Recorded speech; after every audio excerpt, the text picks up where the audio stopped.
और इस वक्त आपको सबसे पहले लिए चलते हैं राज्यसभा, जहां अमित शाह बोल रहे हैं। मान्यवर, आप तो अधिवक्ता रहे हैं।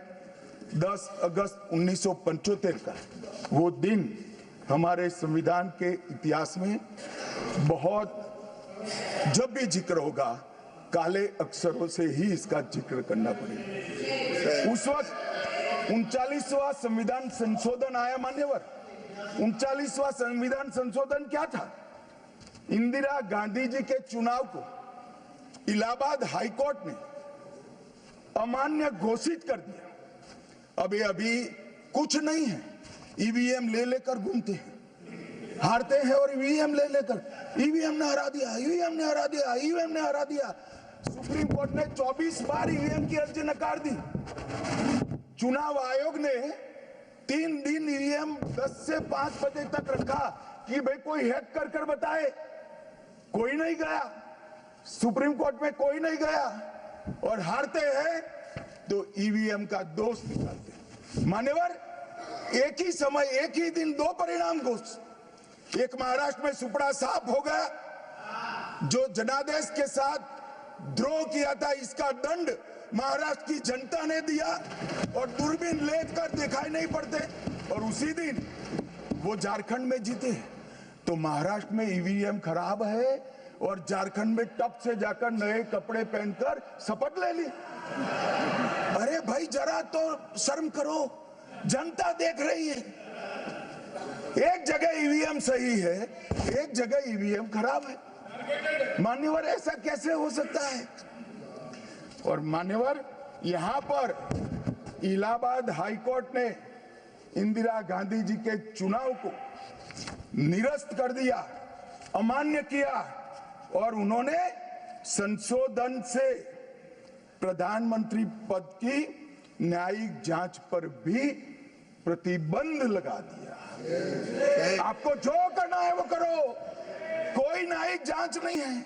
ये अभी जो अधिकारों की गुहार लेकर घूमते हैं मेरे कम्युनिस्ट भाई, मैं उनको पूछना चाहता हूं, किसके साथ बैठे हो? किसके साथ बैठे हो? रात को अंधेरा कर कर अपनी आत्मा को टटोलना भैया, मालूम पड़ेगा। और ये संविधान संशोधन मान्यवर रिट्रोस्पेक्टिव इफेक्ट से किया गया कि पुराना भी मुकदमा है तो वो खारिज हो जाएगा। कभी ऐसा होता है? हमारे प्रधानमंत्री तो कहते हैं मैं प्रधानमंत्री नहीं हूं, प्रधान सेवक। और कोई कहता है कि मुझ पर मुकदमा नहीं हो सकता, मैं शासक हूं, शासक के खिलाफ उंगली नहीं उठाई जाती।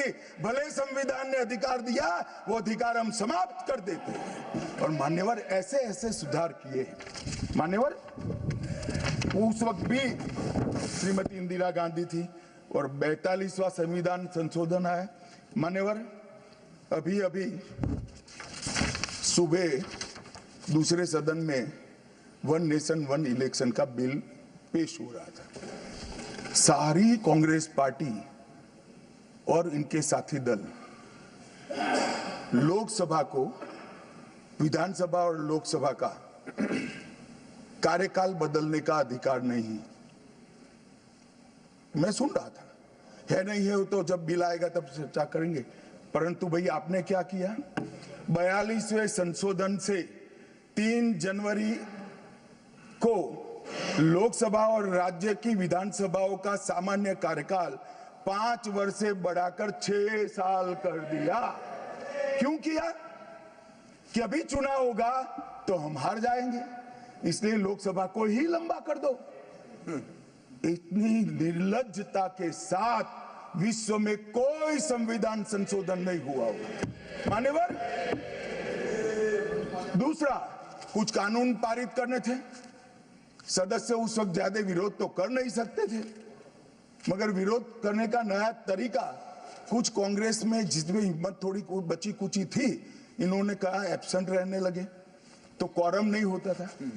तो फरवरी 1 को संविधान संशोधन किया कि संसद और राज्यसभा में क्वारम की आवश्यकता नहीं है। वाह, 5 लोग भी है तो चला लो भाई।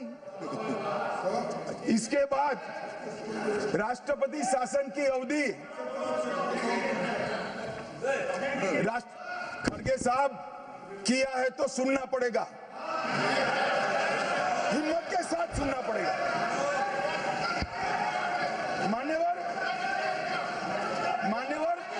राष्ट्रपति शासन की अवधि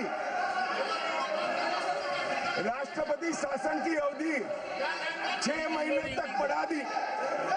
मान्यवर ये 4 संशोधन, मैं समझ रहा हूं क्यों गुस्सा आ रहा है, मान्यवर। Sir, he is not yielding. Honorable Home Minister is not yielding. Are you yielding, sir? मान्यवर मैं आपको एड्रेस करूंगा।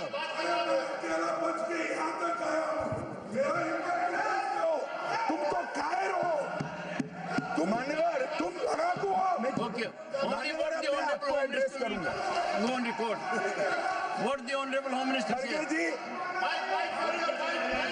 खड़गे जी मैं आपका बहुत सम्मान करता हूं, आपकी हाजिरी वहां दर्ज कर दी गई है। कृपया बैठे, मुझे बोलने दीजिए।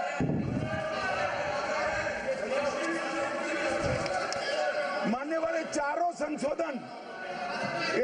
संशोधन मैं मेरी पार्टी के दफ्तर से नहीं ला सकता। ये चारों संशोधन संविधान में हुए, किसी को अदालत ने निरस्त किया, किसी को जनता पार्टी की सरकार आई तब उसको निरस्त किया, कुछ लिंगरिंग टेस्ट में रह गए, पर ये चारों संशोधन वास्तविकता है।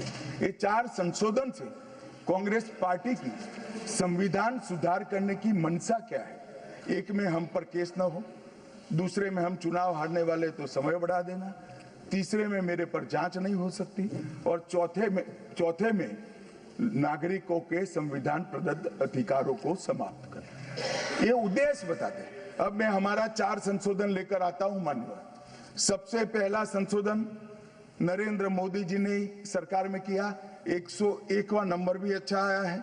101वां संशोधन 1 जुलाई 17 को हम जीएसटी को लेकर आए मान्यवर, और इस देश के अर्थतंत्र को रिदम में लाने का।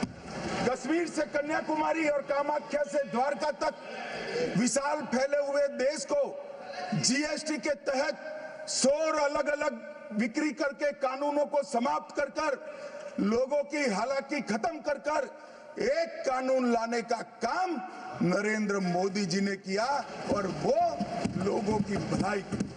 कल की डिबेट मैंने पढ़ी है, कोई सदस्य बोले कि नरेंद्र मोदी जी ने विरोध किया था।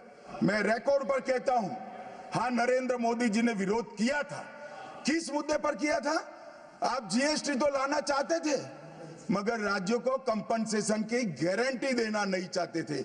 हम जीएसटी भी लाए और राज्यों को विकास दर के हिसाब से कंपनसेशन की गारंटी भी दी।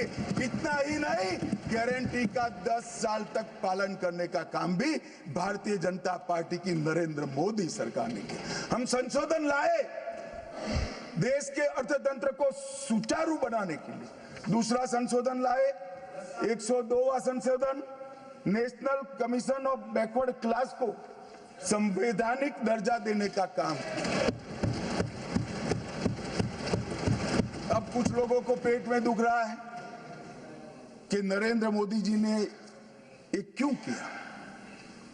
मैं साहब आगे बहुत सारी बातें बताऊंगा। नरेंद्र मोदी जी इसलिए कर पाए कि आपने नहीं किया था। अगर आप ये कर देते तो मोदी जी के तो भाग्य में ही नहीं आता। मगर साहब, पिछड़ी जातियों का कल्याण कभी भी कांग्रेस पार्टी का विश्वास नहीं रहा, मान्यता नहीं रही, नीति भी नहीं रही। भारतीय जनता पार्टी ने संविधान संशोधन पिछड़ी जातियों के कल्याण के लिए। तीसरा संशोधन क्या लाए? 130वां संशोधन 12 जनवरी 19, किसी भी जिनको आरक्षण का फायदा नहीं मिलता है, ऐसी जाति के गरीब से गरीब बच्चों को 10% आरक्षण देने का फैसला। गरीब कल्याण और गरीबी हटाओ की बातों सालों तक करी, सूद नहीं मिली, समय नहीं मिला, विचार नहीं आया। ये विचार नरेंद्र मोदी जी को आया और गरीबों को, बच्चों को 10% आरक्षण पूरे देश भर में मिला। मान्यवर 105वां संशोधन, ओबीसी की पहचान करने के लिए केंद्र के पास अधिकार थे। अब मैं बताना चाहता हूं, इतने बड़े विशाल देश में 140 करोड़ की जनसंख्या में पिछड़ी जातियों का पिछड़ापना क्या कोई एक केंद्र सरकार कर सकती है? फेडरल स्ट्रक्चर की बात करते हैं, मगर अब तक केंद्र सरकार के पास ही रहा था। नरेंद्र मोदी जी ने कहा इसके कारण पिछड़ा समाज को अन्याय होता है।